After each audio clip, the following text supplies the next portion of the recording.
चुगलखोर पड़ोसन। क्या कर रहे हो? छत पे जाके अखबार पढ़ूंगा। बस यही करो। तुम्हें पता भी है कि बहू क्या गुल खिला रही है? उसने नया फेसबुक अकाउंट बना लिया है। रोज 10 फोटो डालती है। हमारे परिवार की तो नाक कटवा देगी ये। और तुमको ये बात कैसे पता चली? अरे पड़ोसन ने बताया।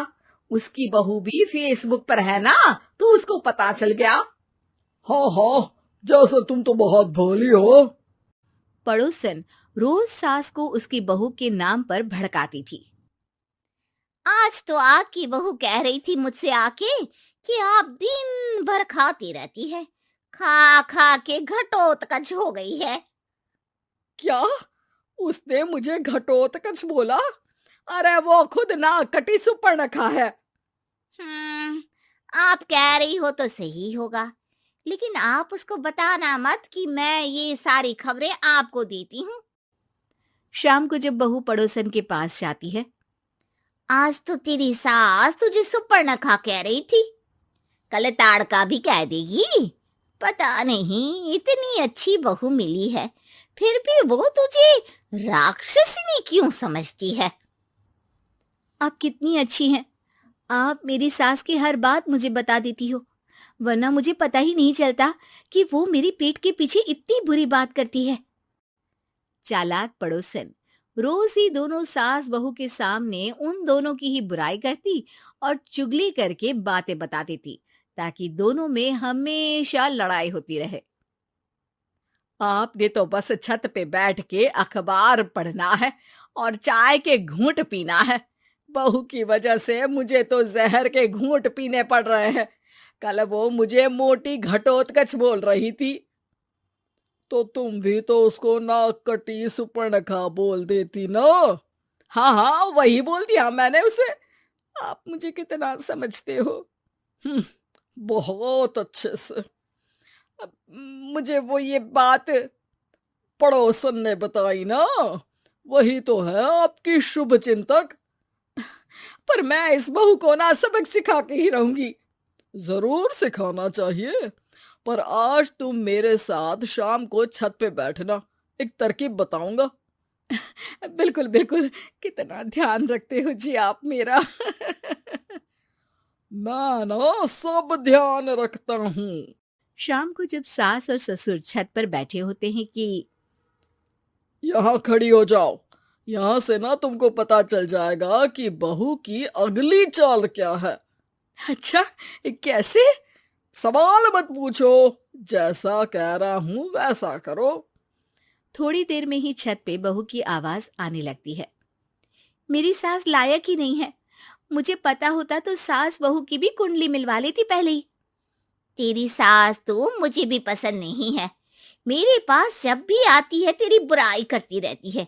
कभी सुपर्णखा कहती है, कभी हिडिंबा कह के कामचोर भी बोलती है, अरे कभी कभी तो चुगलखोर भी बोल देती है।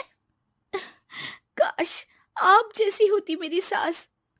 ऊपर छत पे पड़ोसन और बहू की आवाज सुन के सास के होश उड़ जाते हैं। समझी? जी समझी।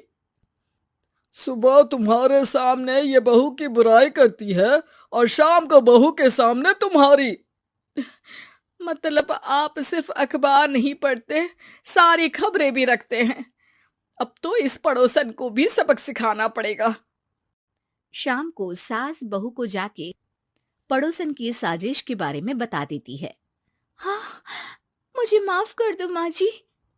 तुम भी अपनी माँ जी को माफ कर दो, इन्होंने भी तो तुमको बहुत कुछ कहा है। अरे बस बस, अब ये सोचो कि पड़ोसन को सीधे कैसे करना है। अगले दिन सुबह पड़ोसन सास का इंतजार कर रही होती है, लेकिन वो देखती है कि वहां सास और बहू एक साथ आ जाते हैं।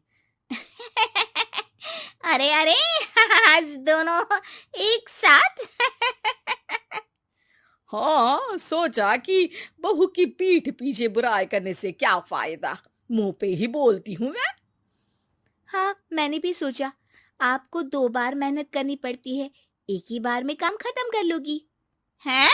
वो मैं आप लोगों को कैसे पता चला? क्योंकि ऊपर वाला सब देख रहा है। पड़ोसन ऊपर देखती है, वहां ससुर खड़े होकर हंस रहे होते हैं। मतलब आप हमारी बातें सुन लेते थे? हाँ, सुन लेता था और मजे भी लेता था। आपको तो शकुनी होना चाहिए।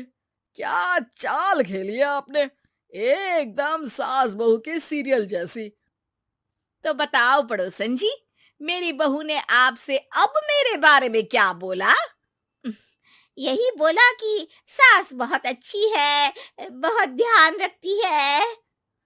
अच्छा, और सास ने मेरी क्या बुराई की? नहीं ना की बुराई, हमेशा तारीफ करती है। भगवान सबको ऐसी सास दे। मेरी गलती है जो मैंने आप लोगों में आग लगाने की कोशिश की।